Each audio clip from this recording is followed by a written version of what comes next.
Janasena party నుంచి అంజిబాబుని పంపించారని కొందరు, తానే వెళ్ళిపోయాడని కొందరు, ఇలా రకరకాల ఊహాగానాలు అప్పట్లో వెలువడినటువంటి పరిస్థితి.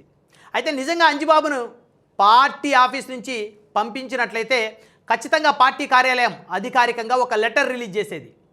క్షమించరాని నేరం చేసినందున గోవింద్ అంజిబాబుని జనసేన పార్టీ నుంచి బహిష్కరించడం అయినది ఇట్లు కేంద్ర కార్యాలయం అని చెప్పేసి ఖచ్చితంగా ఒక లెటర్ వచ్చేది. ఇప్పటి వరకు అంజిబాబుని పార్టీ సస్పెండ్ చేసినట్లు కానీ, పార్టీ అధినేత వద్దు అని బయటికి పంపించినట్లు కానీ ఎక్కడా కూడా ఆధారాలు లేనటువంటి పరిస్థితి. అధికారికంగా ఎక్కడా కూడా అంజిబాబుని పార్టీ పంపించింది అనేటువంటి ఒక చిన్న నోటీస్ కూడా లేనటువంటి పరిస్థితి. అయితే అంజిబాబే వెళ్ళిపోయాడా? ఎవరి వల్ల వెళ్ళిపోయాడు? ఎందుకు వెళ్ళిపోయాడు?